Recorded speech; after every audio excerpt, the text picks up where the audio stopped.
আজকের থাম্বনেলে দেখেই বুঝতে পেরেছেন আলোচনার বিষয় তারেক রহমান কি ঘাতকের নিশানায়? বাংলাদেশের গুপ্ত হত্যার ইতিহাস কি আবার নিজেকে পুনরাবৃত্তি করতে চলেছে? এই বিষয় নিয়ে এখনকার আলোচনা।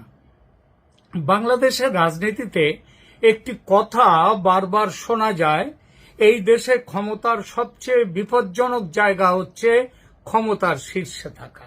কারণ এই দেশের ইতিহাসে এমন একাধিক অধ্যায় রয়েছে যেখানে রাষ্ট্রপতি কিংবা রাষ্ট্রপ্রধানকে হত্যা করেছে বাইরের শত্রু নয়, বরং রাষ্ট্রযন্ত্রেরই একাংশ। শেখ মুজিবুর রহমান, জিয়াউর রহমান দুজনের হত্যাকাণ্ডেই বিদ্রোহী সেনা কর্মকর্তাদের সম্পৃক্ততার প্রমাণ ইতিহাসে প্রতিষ্ঠিত।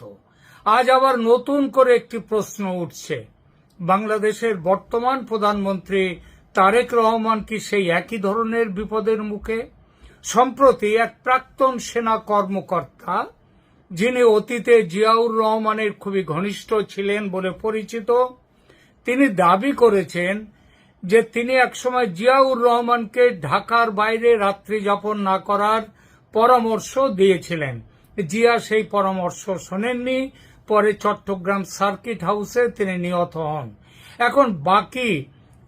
এখন নাকি একই সতর্ক বার্তা তিনি তারেক রহমানকেও দিয়েছেন, আর এখান থেকেই শুরু হয়েছে জল্পনা।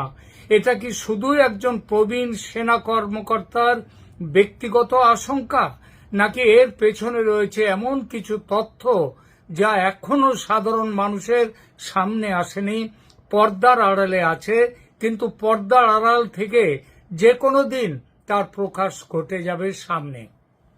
বাংলাদেশের ইতিহাসের দিকে তাকালে দেখা যায় ক্ষমতার পরিবর্তনের সঙ্গে সেনাবাহিনীর সম্পর্ক বহুবার আলোচনায় এসেছে।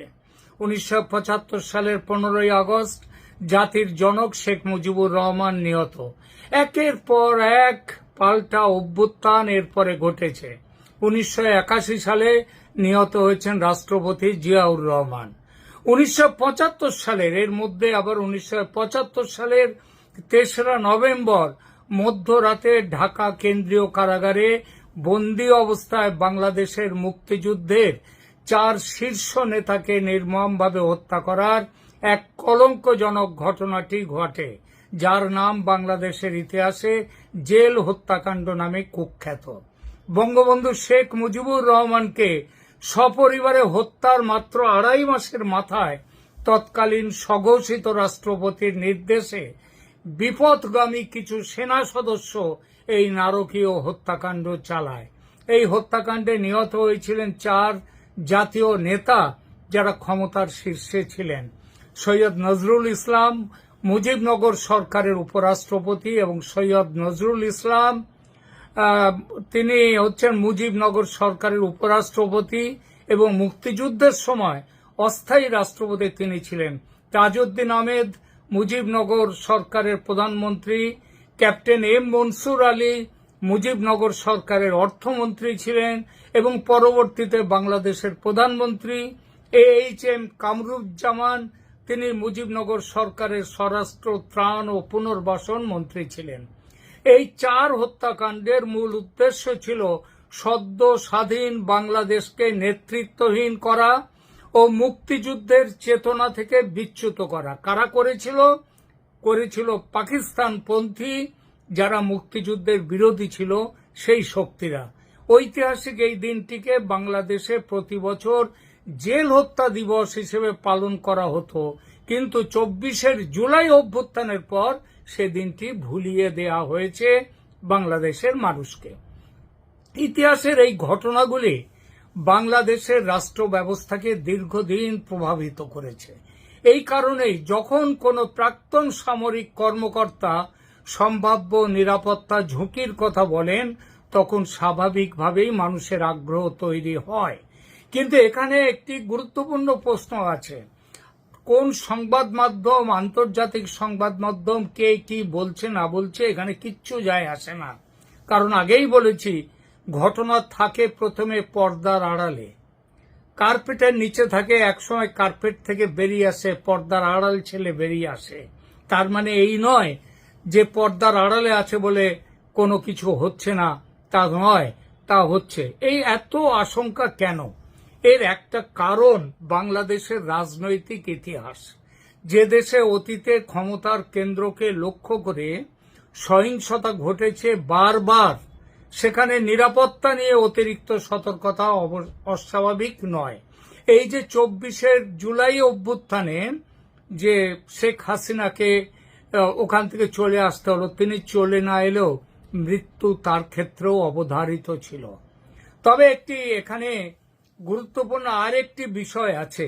বাংলাদেশের জন্ম যে দেশ কেটে, কিংবা বলা যায় যে দেশের পেট থেকে জন্ম বাংলাদেশের, সেই পাকিস্তানের ইতিহাসেও গুপ্ত হত্যার ধারাবাহিক ঘটনা আছে। গুপ্ত হত্যা বহু হয়েছে, হত্যা চেষ্টা ব্যর্থও হয়েছে, এমন ঘটনাও আছে। সুতরাং দেখুন, পাকিস্তানের ইতিহাসের দিকে এক পলক তাকান। বাংলাদেশের ইতিহাস যদি আমাদের সতর্ক করে, তাহলে পাকিস্তানের ইতিহাসও কম নাটকীয় নয়। দুই দেশের জন্ম একই রাষ্ট্র থেকে, দুই দেশের জন্ম মানে ভারত কেটে হয়েছে, কিন্তু ভারতে এই ধরনের ব্যাপার কিছুই নেই। কারণ সেনাবাহিনীর ভূমিকা ভারতে সেনাবাহিনীর জায়গাতেই রাখা হয়েছে। সামরিক এবং বেসামরিক ক্ষমতা কোনটা কার ক্ষমতা, সেটা সেইখানে নির্দিষ্ট করা। পাকিস্তানের ইতিহাসে আমরা দেখি ক্ষমতার শীর্ষে থাকাটা কখনোই নিরাপদ ছিল না। 1951 সালে পাকিস্তানের প্রথম প্রধানমন্ত্রী লিয়াকত আলী খান জনসভায় আততায়ীর গুলিতে নিহত হন। আজও কে হত্যাকারী, কার ষড়যন্ত্র, কিচ্ছু বাইরে আসেনি। এরপর 1979 সাল সাবেক প্রধানমন্ত্রী জুলফিকার আলী ভুট্টোকে সামরিক শাসক জিয়াউল হক মৃত্যুদণ্ডে দণ্ড দিলেন। আন্তর্জাতিক মহলের একাংশ মনে করে এই বিচার ছিল রাজনৈতিক উদ্দেশ্য প্রণোদিত, ঠিক যেভাবে শেখ হাসিনার বিচার রাজনৈতিক উদ্দেশ্য প্রণোদিত। তার কি হলো? জুলফিকার আলী ভুট্টোকে ফাঁসিতে ঝরানো হলো। 1988 সালে পাকিস্তানের সামরিক শাসক ও সেনাপ্রধান জেনারেল জিয়াউল হক, যিনি ভুট্টোকে ফাঁসিতে ছড়িয়েছিলেন, তার বিমান আকাশেই বিধ্বস্ত হয়, তিনি নিহত হন। এটা ছিল স্পষ্ট নাশকতা, কোনো দুর্ঘটনার গল্প নেই। মার্কিন রাষ্ট্রদূত আর্নল্ড রাফেল, তিনিও সেই বিমানে ছিলেন এবং তিনিও নিহত হন। এরপর 2007 সালে সাবেক প্রধানমন্ত্রী বেনজির ভুট্টো নির্বাচনী প্রচারের সময় রাওয়ালপিন্ডিতে আততায়ীর হামলায় নিহত হন। পাকিস্তানের ইতিহাসে সমানে চলেছে এইসব। 2003 সালে, এখানেই শেষ নয়, 2003 সালে তৎকালীন রাষ্ট্রপতি ও সেনাপ্রধান পারভেজ মোশাররফ, তার উপর কয়েকদিনের ব্যবধানে দুটি বড় হত্যা চেষ্টা হয়। শেখ হাসিনার হত্যা করারও বহুবার চেষ্টা করা হয়েছে। একবারের চেষ্টায় তো সমানে তিনি সেই ব্যাপারে দণ্ডও পেয়েছেন স্বয়ং আমাদের বর্তমান প্রধানমন্ত্রী তারেক রহমান। সেবার শেখ হাসিনাও অল্পের জন্য প্রাণে বেঁচে যান। অর্থাৎ পাকিস্তানের মতো বাংলাদেশের ইতিহাস একই সঙ্গে দেখা যায় যে এখানে একটা গুপ্ত হত্যার, গুপ্ত ঘাতকের একটা ইতিহাস আছে। তার কিন্তু কেন এই হত্যাকাণ্ড হচ্ছে, এত গুপ্ত হত্যা কেন? তারেক রহমানের সরকার একদিকে আওয়ামী লীগের সঙ্গে তীব্র রাজনৈতিক সংঘাত রয়েছে, অন্যদিকে ভারত বাংলাদেশ সম্পর্কও এখন সবথেকে সংবেদনশীল জায়গায় পৌঁছেছে নানা ইস্যু নিয়ে। এই অবস্থায় নানা ধরনের গুজব, জল্পনা এবং রাজনৈতিক বক্তব্য সামনে উঠে আসছে। সবচেয়ে বিতর্কিত প্রশ্নে আসা যাক, যদি সত্যি তারেক রহমানের হত্যাকাণ্ডের কোনো চেষ্টা হয়ে থাকে, যদি সেরকম সম্ভাবনা যদি থাকে, তাহলে সেই ষড়যন্ত্র কারা করতে পারে? এখানে একটা বিষয় পরিষ্কার করা জরুরি। প্রকাশ্য তথ্যের ভিত্তিতে বর্তমানে কোনো নির্দিষ্ট ব্যক্তি, গোষ্ঠী বা প্রতিষ্ঠানের বিরুদ্ধে এমন অভিযোগের সমর্থনে বিশ্বাসযোগ্য কোনো প্রমাণ নেই। এটা হত্যার আগে থাকে না। মুজিবুর রহমানকে বারবার তাকে সাবধান করে দেওয়া হয়েছিল যে তার বিরুদ্ধে ষড়যন্ত্র কিন্তু চলছে। মুজিবুর রহমান তিনি সেখানটায় তিনি কান দেননি, অর্থাৎ তিনি সরকারের প্রধান হয়েও তিনি কোন রকম আঁচ পাননি যে তাকে হত্যা করা হতে পারে। অর্থাৎ যতক্ষণ না নিহত হচ্ছে কেউ ততক্ষণ বোঝা যায় না ষড়যন্ত্র, নিহত হলে তখন বেরিয়ে আসে ষড়যন্ত্রের কথা। এখন এই কোন দেশের সরকার প্রধানের বিরুদ্ধে হুমকি থাকলে বা বিভিন্ন উৎস থেকে তার হুমকি আসতে পারে, উগ্রপন্থী সংগঠনগুলো দিতে পারে, সহিংস রাজনৈতিক গোষ্ঠীরা হুমকি দিতে পারে, কোনো একক হামলাকারী বা অন্য কোনো নিরাপত্তা ঝুঁকি সেগুলো থাকতে পারে, কিন্তু প্রমাণ ছাড়া কোনো কাউকে আমরা প্রথমেই সম্ভাব্য হত্যাকারী হিসেবে চিহ্নিত করতে পারি না।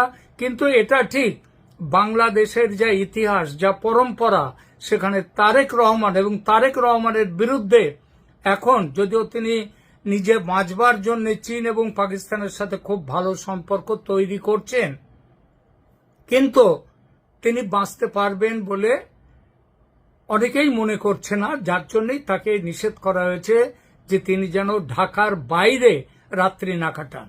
কিন্তু ঢাকার ভেতরে থাকলেই কি তিনি নিজের জীবন বাঁচাতে পারবেন? শেখ মুজিবুর রহমানের হত্যা তো ঢাকার ভেতরেই হয়েছিল, সেনাই করেছিল তার হত্যা, তার নিজের বাসভবনে হত্যা করেছিল।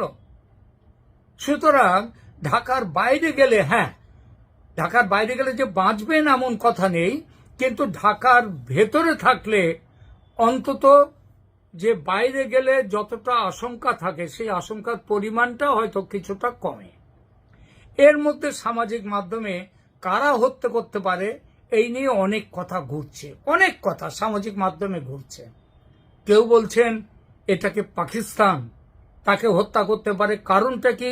কারণ পাকিস্তানের উদ্দেশ্য, আমেরিকার উদ্দেশ্য ছিল যে জামাতকে ক্ষমতায় নিয়ে আসা, কিন্তু তা তো আসেনি। আর তারেক রহমানকে দিয়ে হয়তো পুরো কাজটা হচ্ছে না ঠিক মতো করে, যদিও তিনি খুবই চেষ্টা করছেন পাকিস্তানের গুডবুকে থাকার, কিন্তু সেটা হয়তো হচ্ছে না। আর পুরোপুরি বাংলাদেশকে একেবারে পাকিস্তানের একেবারে কোলে গর্ভে নিয়ে যাওয়ার চেষ্টা চলছে, সেই হিসেবে পাকিস্তানের ভূমিকা আছে। ভূমিকা এখানে অনেকেই বলছে আওয়ামী লীগের গত 2 বছর প্রায় হতে গেল, কই আওয়ামী লীগের মধ্যে এমন কোনো জিনিস দেখা যায়নি যে তারা এই ধরনের কোনো কিছু করতে পারে। তৃতীয়ত হতে পারে কি, সব থেকে যেটা ভয়ঙ্কর সেটা হচ্ছে কি, যে সেনার ভেতরের কোনো গোষ্ঠী তাকে হত্যার চেষ্টা করতেই পারে।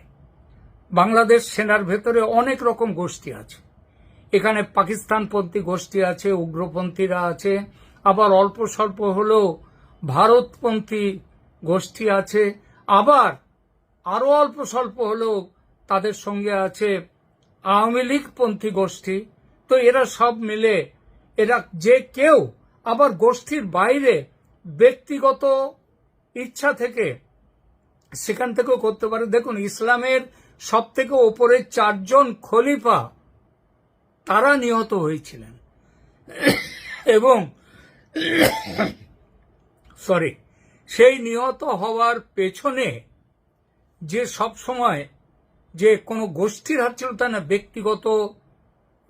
ব্যক্তিগত ঈর্ষা থেকেও, ব্যক্তিগত বিরোধ থেকেও খুন হয়েছেন।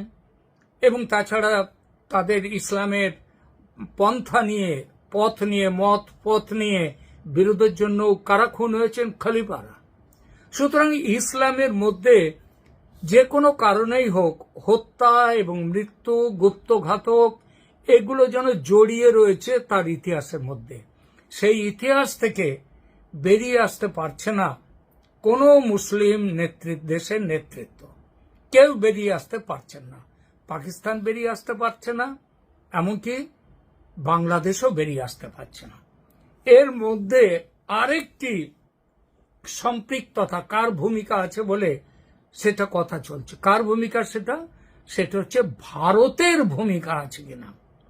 কারণটা কি, এই মুহূর্তে তারেক রহমানের ওপরে অনেক বড় বাজি ধরেছিলেন আজ থেকে 3-4 মাস আগে ভারত সরকার।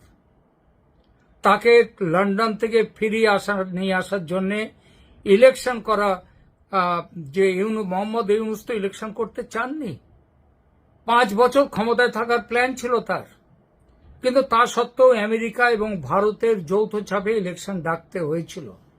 এবং সেই ইলেকশনে ভারত মূলত তারা এগিয়ে গিয়ে তারা তারেক রহমানকে ফিরিয়ে আনার ব্যবস্থা করেছে এবং তারেক রহমানের দিকে তারা যেটাকে বলে গোল্ডেন মানে অলিভ ব্রাঞ্চ মানে তাদের দিকে তাদের সমর্থন তুলে দিয়েছিলেন, কিন্তু তারেক রহমান সেই সমর্থনকে তিনি শেষ পর্যন্ত মর্যাদা দেননি। এখন এই মুহূর্তে ভারত এবং বাংলাদেশের সম্পর্ক সেই ইউনূস আমলের মতো তলানিতে এসে নেমেছে।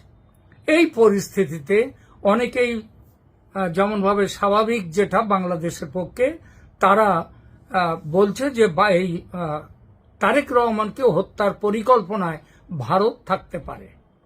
আবার এই সঙ্গে অনেকেই বলছেন যে ভারত যেমন পাকিস্তানে একের পর এক সন্ত্রাসবাদী নেতারা তারা মারা যাচ্ছে, তাদের খুন করা হচ্ছে, বাংলাদেশেও বেশ কিছু খুন সম্প্রতিকালে হয়েছে, হত্যা হয়েছে, তার পেছনেও একটা সঙ্গ একটা দিক থেকে ভারতের সম্পৃক্ততার একটা কথা উঠছে।